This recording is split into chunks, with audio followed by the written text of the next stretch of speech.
मन की चालें पहचानना सीखो केवल एक प्रेरक वाक्य नहीं, बल्कि आत्मजागृति का द्वार है। क्योंकि मन जितना उपयोगी साधन है, उतना ही चालाक खिलाड़ी भी है। वह कभी हमारे पक्ष में काम करता है तो कभी हमें ही हमारे विरुद्ध खड़ा कर देता है। और उसकी सबसे बड़ी ताकत यही है कि वह अपनी चालों को इतनी सफाई से चलता है कि हमें पता ही नहीं चलता कि डोर किसके हाथ में है। मन सीधे आकर नहीं कहता कि वह तुम्हें भ्रमित करने वाला है। वह तर्क का वस्त्र पहनकर आता है, वह भावनाओं का सहारा लेकर आता है, वह डर को सुरक्षा का नाम देता है, वह आलस्य को आराम कहता है, वह टालमटोल को सही समय की प्रतीक्षा बताता है। और हम उसके शब्दों पर विश्वास करके वही करते रहते हैं जो हमें भीतर से कमजोर करता है। मन की पहली चाल है भय का निर्माण। वह भविष्य की ऐसी तस्वीरें बनाता है जो अभी हुई ही नहीं, और हमें उनसे डराकर वर्तमान की शक्ति छीन लेता है। वह कहता है, अगर तुमने यह कदम उठाया तो असफल हो जाओगे, अगर तुमने अपनी बात रखी तो लोग नाराज हो जाएंगे, अगर तुमने अलग रास्ता चुना तो तुम अकेले पड़ जाओगे। और हम बिना जांचे परखे इन कल्पनाओं को सच मान लेते हैं, जबकि वास्तविकता में अधिकतर डर कभी घटित ही नहीं होते। दूसरी चाल है तुलना। मन लगातार हमें दूसरों के जीवन से तुलना करवाता है, उनकी उपलब्धियों को हमारे सामने बढ़ा चढ़ाकर रखता है और हमारी यात्रा को छोटा कर देता है। वह कहता है, देखो वह तुमसे आगे निकल गया, तुम अभी तक वहीं के वहीं हो। और इस तुलना के जाल में फंसकर हम अपनी विशिष्टता भूल जाते हैं, अपनी गति से चलना छोड़ देते हैं और एक ऐसी दौड़ में शामिल हो जाते हैं जिसका लक्ष्य भी स्पष्ट नहीं होता। तीसरी चाल है औचित्यकरण।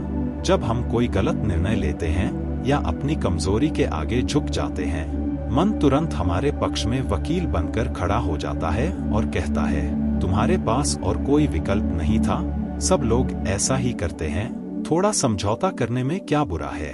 और इस तरह वह हमें हमारी ही नजरों में निर्दोष साबित कर देता है ताकि हम अपनी जिम्मेदारी से बच सकें। लेकिन विकास वहीं शुरू होता है जहां हम बिना बचाव के अपनी भूल को स्वीकार करते हैं। चौथी चाल है अतीत का मोह। मन बार बार हमें उन पलों में ले जाता है जो बीत चुके हैं, कभी सुखद यादों के रूप में, कभी पीड़ा के रूप में। सुखद स्मृतियां हमें वर्तमान से असंतुष्ट बनाती हैं और पीड़ादायक स्मृतियां हमें अपराध बोध या क्रोध में बांधे रखती हैं। दोनों ही स्थितियों में हम वर्तमान की जागरूकता खो देते हैं, जबकि जीवन केवल इसी क्षण में घटित हो रहा है। पांचवी चाल है पहचान का भ्रम।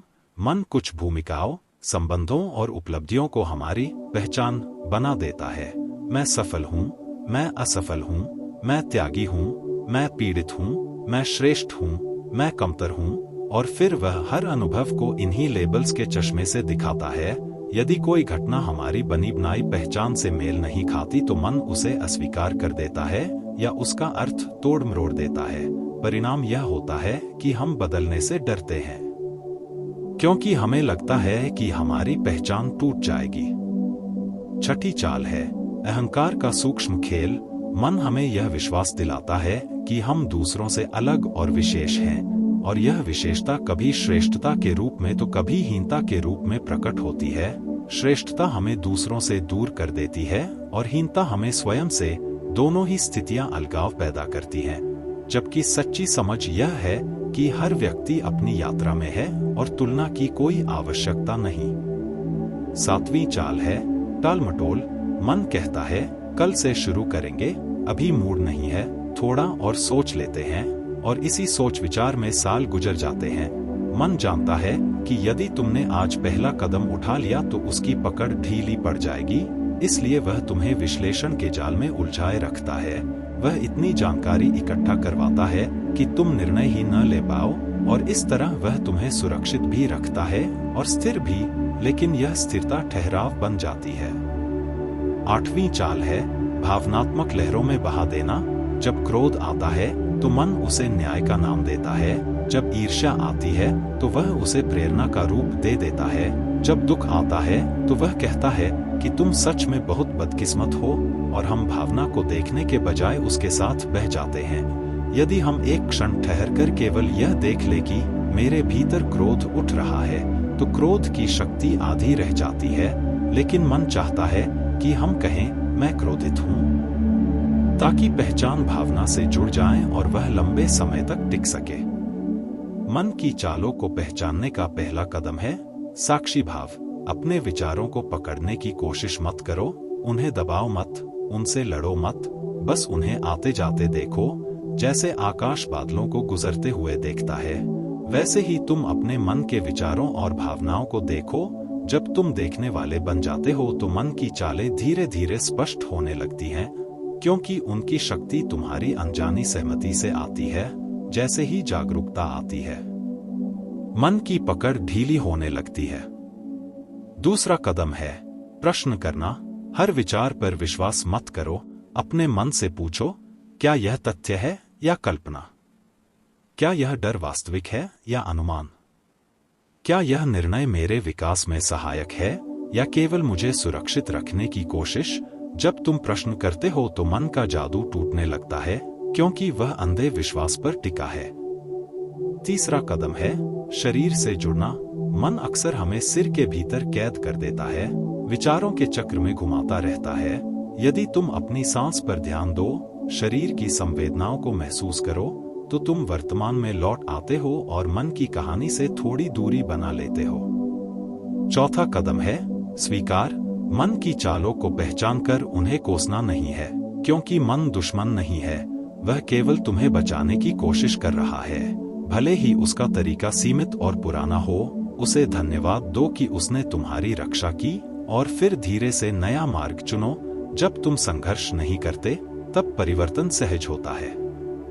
पांचवा कदम है नियमित आत्मचिंतन। दिन के अंत में स्वयं से पूछो, आज मैंने किन विचारों के प्रभाव में निर्णय लिया? कहाँ मैंने डर के कारण पीछे हट गया? कहाँ मैंने अपनी सच्चाई दबाई?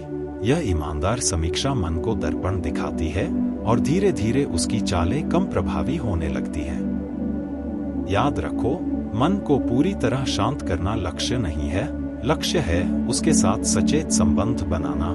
जैसे एक प्रशिक्षित घोड़ा सवार के संकेत समझता है, वैसे ही प्रशिक्षित मन तुम्हारी चेतना के संकेत समझता है। यदि तुम सोए हुए हो तो मन तुम्हें घसीटेगा, यदि तुम जागे हुए हो तो मन तुम्हारी सेवा करेगा। जब तुम मन की चालें पहचान लेते हो तो जीवन हल्का हो जाता है, निर्णय स्पष्ट होने लगते हैं, संबंधों में अनावश्यक प्रतिक्रिया कम हो जाती है। तुम हर भावना के साथ बहने के बजाय उसे समझने लगते हो, तुम हर विचार को सत्य मानने के बजाय उसे परखने लगते हो, और सबसे महत्वपूर्ण, तुम अपने भीतर एक स्थिर केंद्र का अनुभव करते हो जो विचारों और भावनाओं से परे है। यही आत्म स्वतंत्रता है, मन का दमन नहीं, मन की